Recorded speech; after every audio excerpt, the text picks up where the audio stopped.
투자에는 다양한 전략이 필요합니다. 제가 주력으로 자산을 불린 방법이었던 저점의 고변동성 자산을 매수하는 것은 좋은 방법이지만 역사적인 저점이 항상 오는 것도 아니고 그런 곳에 몰빵했다가 물리기라도 하면 멘탈적으로 상당히 힘들죠. 이전에 말씀드렸던 것처럼 자산이 적을 때는 어차피 잃을 것도 별로 없고 금방 복구가 가능하기 때문에 공격적인 투자 전략 위주로 나아가는 것이 좋으나 어느 정도 자산이 쌓인 뒤에는 포트 다각화를 통해 안정성을 가져갈 필요가 있습니다. 투자 시장에선 결국 오래 생존할수록 승률이 높아지고 오래 생존하기 위해선 살아남아야 하니까요. 그래서 오늘은 가격에 상관없이 제가 죽을 때까지 팔지 않고 평생 모아갈 ETF들을 소개해드리는 시간을 가져보도록 하겠습니다. 제가 어떤 종목들을 선택하였는지 그리고 왜 그 종목들을 선택했는지 궁금하신 분들은 영상을 끝까지 시청해주세요. 안녕하세요 친구님들, 2주 만에 인사드립니다. 다들 어떻게 지내셨나요? 저는 주식 판 돈으로 연말에 와이프 태교 여행으로 베트남에 다녀왔습니다. 이제 한동안 해외는 못 갈 것 같아 7박 10일로 하여 나트랑과 호치민을 묶어서 갔다 왔는데요. 가서 푹 쉬고 좋은 것도 많이 먹고 왔습니다. 어느새 25년이 지나가고 26년이 되었습니다. 나이를 먹을수록 시간이 더더욱 빠르게 지나가는 것 같습니다. 25년도 나름 이것저것 많이 하면서 보낸 것 같은데 여전히 뭔가를 더 하지 못한 것들이 아쉽기도 합니다. 파이어족 생활을 해서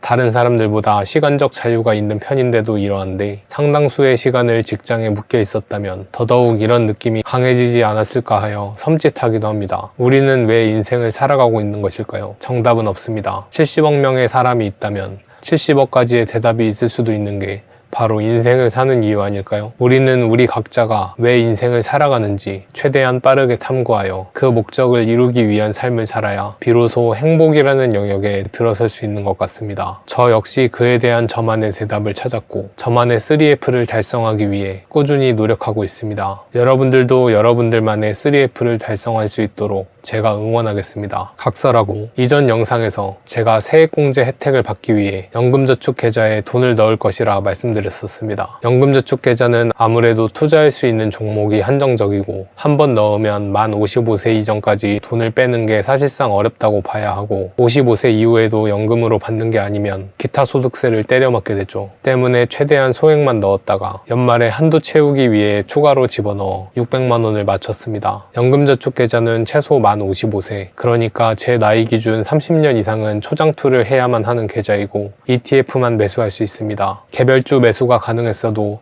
계좌 특성상 ETF만 매수했겠지만요. 아무튼 이러한 특성 때문에 연금저축계좌는 제가 평생 들고 갈 만한 ETF를 매수하는 계좌로 활용하고 있습니다. 평생 들고 가야 하는 종목의 특징은 어떤 것이 있을까요? 크게 등락하지 않고 꾸준히 안정적으로 성장하는 종목을 생각하실 겁니다. 많은 분들은 그래서 S&P 500과 같은 종목을 추천하죠. 하지만 제 생각은 조금 다릅니다. 10년이면 강산이 바뀐다고 합니다. 연금저축계좌는 최소 30년을 투자해야 하고 30년이면 강산이 3번 바뀔 기간입니다. 지금 통용되는 상식들이 30년 뒤에는 얼마든지 바뀔 수가 있죠. 미래는 어떻게 될지 모르는 것입니다. 때문에 S&P 500 투자도 좋고 저 역시 투자하고 있지만 S&P 500과 같은 미국 증시 하나만 믿고 가는 것도 30년이라는 시간을 생각했을 때 다소 리스크가 크다고 생각합니다. 만에 하나 미국 경제가 모종의 사유로 성장력이 크게 약해진다면, 다른 나라와의 격차가 좁혀진다면 낮은 확률의 변수이지만 그런 부분도 고려를 해봐야 하고요. 특히 개발도상국의 발전 속도는 어마무시해서 미국의 경제 성장률보다 높은 수준이고 그런 영향이 증시에도 반영돼서 미국보다 훨씬 높은 수익률을 가져올 가능성도 배제할 수는 없겠죠. 두 번째로 현재는 아직 개발되지 않아서 돈은 되지 않지만 미래에 잠재력이 뛰어난 분야의 ETF입니다. 2010년대의 비트코인처럼 아예 미지수의 영역은 아니더라도 좀 뻔하게 보이는 양자 컴퓨터, 로봇, 우주산업 같은 분야 등등입니다. 세 번째로는 채권 및 가치주 종목입니다. 일반 계좌의 채권이나 가치주 종목을 잘못 사뒀다가 물리게 되면 꽤 골치가 아픕니다. 변동성도 적고 상승률도 떨어져 탈출하기까지 너무나도 많은 시간이 걸릴 수 있기 때문입니다. 다른 종목들은 쭉쭉 치고 올라가는데 내 종목만 안 오르면 그만큼 골치 아픈 게 없죠. 하지만 강제 장기 투자를 해야 하는 연금저축계좌는 아무래도 단기적인 변동성에 무뎌지고 본 계좌 대비 비중이 많이 적기 때문에 좀 물리더라도 스트레스가 훨씬 덜합니다. 오히려 저점이 길어질수록 장기적으로 모아갈 수 있기에 추후에 반등이 왔을 때 수익률을 극대화할 수도 있죠. 그래서 제가 어느 종목들을 투자했는지 바로 공개하겠습니다. 말씀드린 대로 연금저축계좌 세액공제 최대 절세 한도인 600만 원을 딱 맞춰놓은 상황입니다. 이 중에서 약 500만 원은 이미 매수를 해놓았고 나머지 100만 원은 아직 보유 중이죠. 이 계좌에 저는 12개의 ETF를 투자하고 있습니다. 하나의 종목에 집중하는 것보단 저는 다양한 종목에 분산하는 것을 좋아하기 때문입니다. 리스크 분산의 목적도 있지만 분석의 목적도 있는데요. 아무래도 내가 가지지 않은 종목보다는 내가 가진 종목에 관심이 더 가는 법이고, 여러 종목을 구매하면 그만큼 다양한 분야에 관심을 갖게 되며 주가가 변동했을 때 어느 상황에서는 어느 종목이 오르고 내리는지, 모두 오른다면 어느 종목이 더 많이 오르는지 파악하기 용이해집니다. 첫 번째는 키움 미국 양자 컴퓨팅 ETF입니다. 본주에는 아이온큐를 투자하고 연금저축계좌에는 이 ETF를 투자합니다. 연금저축계좌 만들자마자 10만 원 정도 샀는데 50%가량 올라버렸네요. 사실 더 투자하고 싶었는데 많이 올라서 추가 매수를 못했습니다. 뒤에서 말씀드리겠지만 이 종목과 같이 비중이 적은 ETF들은 특정 종목의 목표 매수량을 채운 후에 전체 포트폴리오 비중에 맞춰 다시 매수를 들어갈 생각입니다. 두 번째는 코액트 글로벌 AI 앤 로봇 액티브 ETF입니다. AI의 궁극적 지향점 중 하나는 로봇일 거고, 로봇 산업은 아직 극초기 상태라고 생각해서 이 ETF에 투자했습니다. 양자 컴퓨터와 마찬가지로 연금저축 계좌를 개설하자마자 10만 원 정도 매수했는데 44%가 올라서 14만 원 정도 샜네요. 세 번째는 코덱스 미국 서학개미입니다. 서학개미 투자자들이 제일 좋아하는 25개 종목에 분산 투자하는 ETF입니다. 매달 자동 리밸런싱이 되기 때문에 굳이 요즘 트렌드가 뭔지 읽을 필요 없이 편하게 투자할 수 있습니다. 아무래도 인기 있는 종목들은 그만큼 변동성이 크기 때문에 하락할 경우 무섭게 하락할 가능성도 높습니다. 반대로 상승할 때는 무섭게 상승할 수도 있죠. 역시 연금저축 개설 당시 10만 원 정도 샀고 39% 수익을 얻고 있습니다. 베트남은 인건비가 올라서 예전만큼 저렴하지 않은 중국을 대체하는 생산기지로 주목받고 있습니다. 또한 동남아 국가가 전체적으로 제법 인구수도 많으며 아직 개발도상국이라 개발 잠재력이 엄청나죠. 당장 몇 년은 모르겠지만 앞으로 30년 뒤에는 지금보다는 훨씬 위상이 높아져 있지 않을까요? 비슷한 이유로 인도와 인도네시아 ETF에도 투자하였습니다. 특히 인도는 중국을 넘어 세계 최다 인구수를 보유한 국가가 되었고 평균 연령이 28세 정도로 굉장히 젊은 나라입니다. 잠재력이 엄청나다고 봐야죠. 인도네시아 역시 인구수가 무려 2억 8천만 명으로 인도, 중국, 미국에 이은 인구수 4위의 국가입니다. 거기에 개발도상국이니 잠재력이 충분하다고 봅니다. 베트남보다 비중이 살짝 높은 건 가격이 계속 올랐던 베트남 대비 인도네시아는 가격이 내려서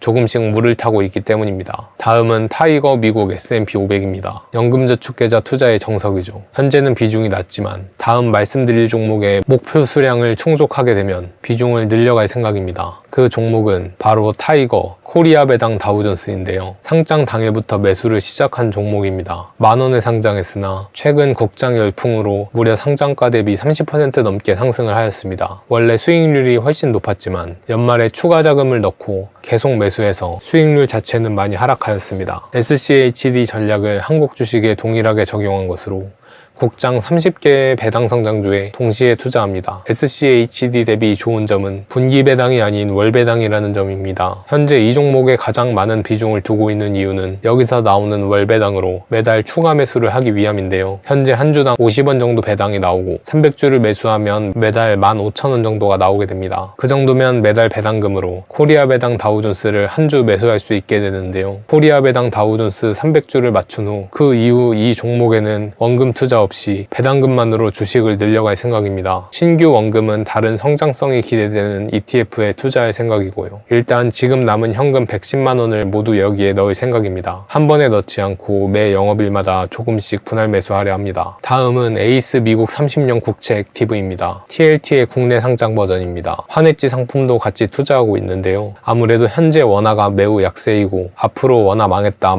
하는 이야기가 많아서 모두가 죽는다 할 때 들어가자 라는 투자 원칙에 맞춰서 환해지 상품을 좀 더 비중을 크게 가져갔습니다. 아쉽게도 아직까지는 성과가 더 안 좋네요. 앞으로 둘 중 어떤 게 이길지 제가 직접 맞아보고 말씀드리겠습니다. TLT, TMF에 대해 26년에도 계속 가져갈 것이냐 묻는 분이 계셨는데요. 저는 일단 한번 매수하면 비중 조절, 당장 써야 할 현금 부족이 아니면 절대 매도하지 않습니다. 제가 니콜라 상장 폐지할 때까지 가져갔던 거, 아이온큐 마이너스 80% 때려 맞았다가 플러스 520%로 전환했던 사례들 다 말씀드렸죠. 그만큼 저는 한번 선택한 종목은 잘 매도 안 합니다. 성장주든 가치주든 죽기 아니면 까무러치기, 모 아니면 도 전략은 유효합니다. 조금 올랐다고 팔아버리고 조금 내렸다고 팔아버리고 이렇게 해선 절대 큰돈 벌지 못합니다. 일단 내가 선택했다면 그 선택한 이유의 본질이 사라지지 않는 이상은 끝까지 갑니다. 저는 항상 상패를 각오하고 매수하기 때문에 지금까지 보셨다시피 한두 종목에 몰빵하지 않고 자잘자잘하게 찢어서 투자하는 편입니다. 미국 국채가 최근 몇 년 동안 최저점에서 횡보하고 있고 투자한 사람들의 멘탈을 다 터트리는 것을 넘어 이젠 다 포기할 지경까지 이르게 만들었는데요. 어쨌거나 저쨌거나 미국 장기채는 역사적 최저점 부근이며 미국이 망하지 않는 이상 언젠가는 분명 반등할 것이라 믿습니다. 설령 미국 국채가 모종의 사유로 휴지 조각이 된다고 하더라도 저는 끝까지 들고 갑니다. 다음은 코덱스 미국 나스닥 100입니다. 포트 점검을 하다 보니까 S&P 500에만 투자하고 나스닥은 안 샀더라고요. 그래서 연말에 돈 좀 넣은 김에 조금 매수했습니다. 최근에 나스닥이 빌빌거려서 약간 손실이 났네요. 마지막입니다. 타이거 미국 배당 다우존스 타겟 커버드콜 2호입니다. 사실 이 종목은 평생 가져가려고 들고 갔다기보단 국내 상장 해외 ETF로 하는 커버드콜이 궁금해서 재미로 사본 건데요. 사자마자 물려서 못 팔고 있다가 여기까지 와버렸네요. 이건 조만간 매도해서 코리아 배당 다우존스로 바꾸려고 합니다. 이렇게 제가 연금저축계좌에 투자하고 있는 평생 들고 갈 ETF 12가지, 미국 배당 다우존스 타겟 커버드콜 2호와 미국 30년 국채 액티브 환해지를 제외하면 10가지를 모두 소개해드렸습니다. 말씀드렸듯 코리아 배당 다우존스 목표 수량만 맞추게 되면 그 이후로는 좀 더 성장성이 좋은 종목들, 동남아, 인도, 미래기술 ETF 쪽에 비중을 실을 생각입니다. 나스닥과 S&P 500은 연금저축 계좌 내에선 최소한으로 가져가고 본계좌에서 TQQQ 등 레버리지 ETF를 이용해 수익률을 극대화하는 전략입니다. 저는 다양한 분야에 투자하는 걸 좋아하기 때문에